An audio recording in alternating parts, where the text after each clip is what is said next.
사도신경하심으로 우리의 신앙을 하나님 앞에 고백합니다. 나는 전능하신 아버지 하나님, 천지의 창조주를 믿습니다. 나는 그의 유일하신 아들 우리 주 예수 그리스도를 믿습니다.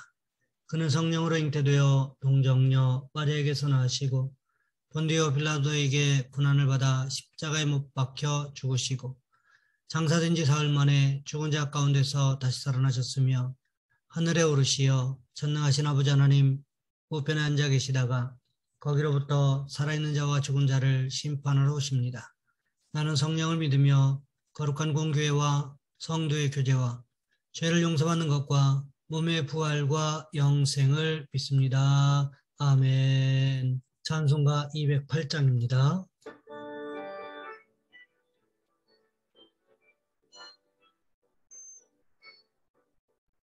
내 주의 나라와 주 계신 성전과 피 흘려 사신 교회를 늘 사랑합니다. 내 주의 교회는 전성과 같아서 눈동자같이 아끼사 늘 보호하시네. 이 교회 위하여 눈물과 기도로 내 생명 다하기까지 늘 봉사합니다.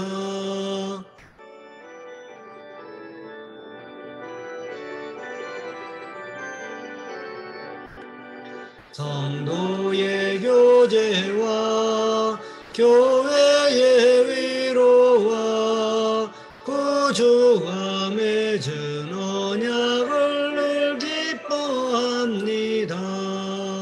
하늘의 영광과 베푸신 은혜가 진리와 함께 영원히 시온에 넘치네.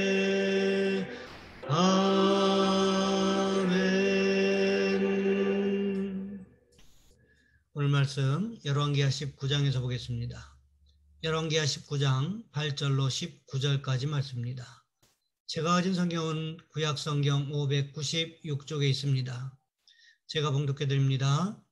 랍사게가 돌아가다가 아스루 왕이 이미 라기스에서 떠났담을 듣고 림나로 가서 아스루 왕을 만났으니 왕이 거기서 림나와 싸우는 중이더라.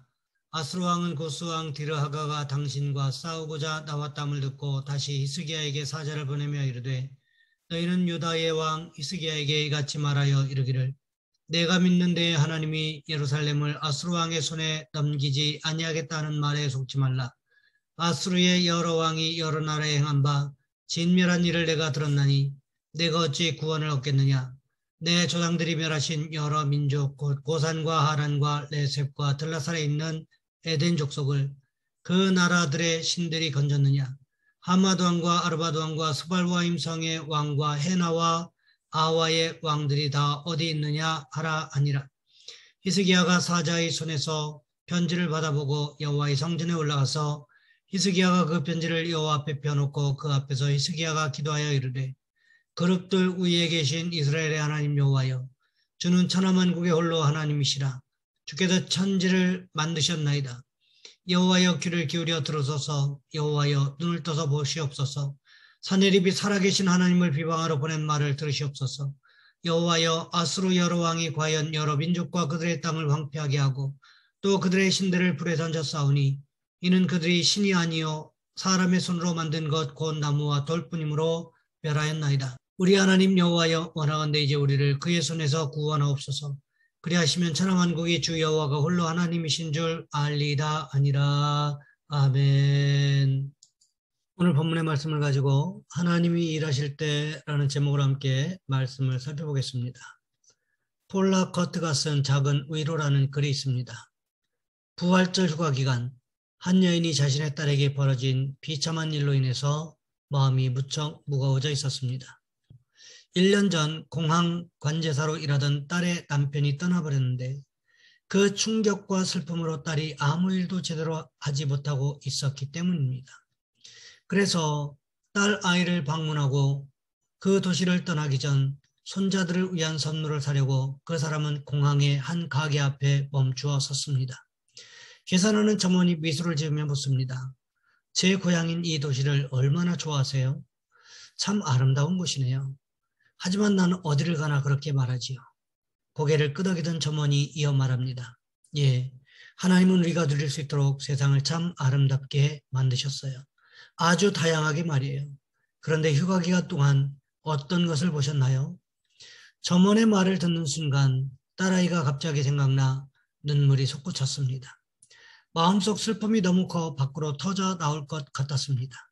그는 마음을 겨우 진정시키며 이렇게 대답했습니다. 휴가가 아니었어요. 좀 어려운 집안일이 있어서 왔어요. 우리 딸이 아주 힘든 일을 겪었거든요. 그 아이를 두고 떠나기가 아주 힘들군요. 그러자 점원이 이렇게 말했습니다. 그렇군요. 하지만 하나님은 선하신 분이에요. 하나님이 따님을 위해 일하실 거예요. 알아요. 그녀는 그냥 작은 소리로 대답했는데 눈물이 또 나왔습니다. 그러나 이번 눈물은 하나님의 위로였습니다. 아니, 하나님이 주신 소망이었습니다. 그녀는 책에서 이렇게 고백합니다. 개선대에서 나는 내 작은 지갑에서 꺼내준 것보다 훨씬 더 큰 것을 받아왔다. 그것이 무엇일까요? 하나님께서 회복시키실 가정의 소망이 아니었을까요? 그렇습니다. 하나님께서는 회복시켜 주실 것입니다. 꿈꿀 수 없는 일이 일어나게 하실 것입니다. 하나님께서 우리가 생각지도 못한 일을 시작하실 것이기 때문에 그렇습니다. 그렇습니다. 우리가 기도할 때 하나님께서 우리를 위하여 일하기 시작하심을 우리는 기억해야 한다는 거지요. 오늘 본문의 히스기야의 모습을 생각해 보시기 바랍니다. 히스기야가 기도를 시작하자마자 무슨 일이 일어났습니까? 전혀 예상치도 못했던 구스 왕 디르하가가 아수르 왕과 싸우려고 전쟁하기 시작했다는 거지요. 구스를 등지고 예루살렘 성과 싸우고 있었던 아수르의 입장에서도 얼마나 당황스러운 일이었겠습니까?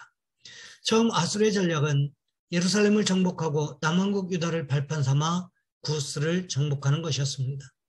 그러므로 인하여 아프리카 대륙으로 진출하려고 하는 계획이 있었다는 거지요. 그런데 갑자기 구스가 먼저 공격해오는 바람에 이제는 어쩔 수 없이 남왕국 유다가 아닌 구스와 먼저 일전을 치러야 하는 상황이 되어버리고 말았다는 거지요. 그런데 아수르의 사내립이 구스와 일전을 치르기 위해서 떠나면서 무슨 말을 남기고 있습니까? 오늘 본문 9절부터 11절까지의 말씀을 보시면 이렇게 기록하고 있습니다. 아수르 왕은 구스 왕 디르하가가 당신과 싸우고자 나왔다 함을 듣고 다시 히스기야에게 사자를 보내며 이르되 너희는 유다의 왕 히스기야에게 이같이 말하여 이르기를 내가 믿는 내 하나님이 예루살렘을 아수르 왕의 손에 넘기지 아니하겠다는 말에 속지 말라. 아수르의 여러 왕이 여러 나라에 행한 바 진멸한 일을 내가 들었나니 내가 어찌 구원을 얻겠느냐. 사네립이 히스기야에게 다시 사자를 보내서 저주에 가까운 말을 퍼붓고 있는 이유가 무엇일까요? 남왕국 유다 백성들이 똘똘 뭉치면 이 상황에서 벗어날 수 있으리라는 기대감을 갖지 말라는 것이었습니다. 예루살렘 성에 머물고 있는 백성들과 히스기야 왕이 한마음 한뜻으로 단결하여 하나님만 믿는다고 해서 상황이 달라질 것은 없다는 거지요. 이제 먼저 구스를 무너뜨리고 와서 예루살렘 성도 정복하겠다고 엄포를 놓고 있는 것입니다. 그러면서 무엇을 증거로 제시하고 있습니까? 아수르에 의해서 속절없이 멸망당한 나라가 한둘이 아니라는 거죠. 그런데 어떻게 너희들이 믿는 그 하나님이 예루살렘을 아수르 왕의 손에 넘기지 않겠다는 말을 믿을 수가 있느냐는 거지요. 아마도 이런 내용을 아수르의 왕 사네립이 히스기야에게 편지로 써서 보냈던 것 같습니다. 그러자 히스기야가 어떻게 했습니까? 오늘 보면 14절부터 16절까지 말씀해 보시면 이렇게 기록하고 있습니다. 히스기야가 사자의 손에서 편지를 받아보고 여호와의 성전에 올라가서 히스기야가 그 편지를 여호와 앞에 펴놓고 그 앞에서 히스기야가 기도하여 이르되 그릇들 위에 계신 이스라엘의 하나님 여호와여 주는 천하만국의 홀로 하나님이시라. 주께서 천지를 만드셨나이다. 여호와여 귀를 기울여 들으소서. 여호와여 눈을 떠서 보시옵소서. 사네립이 살아계신 하나님을 비방하러 보낸 말을 들으시옵소서. 히스기야에게 있어서 하나님은 실제로 살아계신 하나님이셨다는 거지요. 그렇기 때문에 히스기야는 기도를 시작하면서 하나님 앞에서 자신의 신앙을 고백하고 있습니다. 그뿐만이 아니지요. 무엇이라고 말하고 있습니까? 여호와여 귀를 기울여 들으소서. 여호와여 눈을 떠서 보시옵소서 이렇게 말하고 있습니다. 무엇을 말하고 있는 것일까요? 하나님은 보고 들으시는 분이심을 히스기야가 이미 알고 있었다는 거지요. 하나님께서 보고 들으시는 분이라는 것을 알지 못했다면 이런 기도를 드릴 수 있었을까요? 그렇지 않았겠지요. 이미 히스기야는 하나님이 어떤 분이신가 하는 것을 알고 있었습니다. 그뿐만이 아니지요. 이렇게 보고 들으시라고 기도한 이유가 무엇일까요? 하나님께만 해결책이 있음을 믿었다는 거지요. 생각해 보시기 바랍니다. 히스기야 자신에게는 아수르와의 전쟁에서 이길 만한 힘이 없었습니다. 그런데 하나님 앞에 나가서 기도하면서 하나님 사내립이 하나님을 비방하는 말을 들으시고 하나님을 비방하는 편지를 써서 보낸 것을 좀 보십시오 라고 말한 이유가 무엇일까요? 하나님께서 아수르의 사내립을 혼내달라는 것입니다. 어린아이들이 놀이터에서 놀다가 자기 혼자 문제가 해결이 안 되면 어떻게 합니까? 당장의 부모에게 달려오지요. 왜 달려옵니까? 부모가 문제를 해결해 줄 것을 믿기 때문이라는 거지요. 오늘 본문에 하나님 앞에서 기도하는 히스기야의 모습이 어쩌면 어린아이의 모습과 비슷하다고 할 수 있을 것입니다. 그러면서 히스기야는 자신의 신앙을 고백합니다. 이방신들은 모두 나무와 돌로 만든 죽은 능력이 없는 우상들이었기 때문에 망한 것이었지만 우리 하나님은 살아계신 하나님이시라고 고백하고 있습니다. 그뿐만이 아닙니다. 여호와 하나님을 어떤 분으로 고백하고 있습니까? 오늘 보면 19절 말씀에 보시면 이렇게 기록하고 있습니다. 우리 하나님 여호와여 원하건대 이제 우리를 그의 손에서 구원하옵소서. 그리하시면 천하만국이 주 여호와가 홀로 하나님이신 줄 알리라 하니라. 히스기야는 하나님 앞에 남왕국 유다의 구원을 위하여 기도합니다. 그런데 남왕국 유다의 구원이 히스기야와 남왕국 유다 백성들의 영광을 위한 것이 아니라고 말하고 있습니다. 무엇 때문에 구원해 주어야 한다고 말하고 있습니까? 남왕국 유다를 구원한 주 여호와만이 천지간의 유일한 하나님이신 줄을 깨닫게 하기 위해서라는 것입니다. 그러니 이런 기도를 듣고 하나님께서 어떻게 일하지 않으실 수가 있겠느냐는 거지요. 그렇습니다. 하나님은 예나 지금이나 여전히 기도를 통해 일하십니다. 그렇다면 우리도 어떻게 할까요? 우리도 하나님의 영광을 위해 기도하심으로 말미암아 하나님께서 일하시는 것을 목격하는 증인된 삶을 살아가는 축복이 있으시기를 주님의 이름으로 부탁을 드립니다. 이 시간 우리 한 목소리 함께 기도하겠습니다. 하나님, 우리도 히스기야와 같이 하나님의 영광을 위하여 기도하게 하시고 하나님께서 일하시는 것을 목격하는 증인된 삶을 살아가게 도와주옵소서. 또한 기도하실 것은 환우들을 위하여, 기저질환자들과 환자들을 위하여 영적으로 육적으로 강건함을 달라고 이 시간 우리 주여 한번 간절히 부르신 후에 한 목소리 함께 기도합니다. 주여, 사랑의 하나님, 우리를 도와주시기를 원합니다.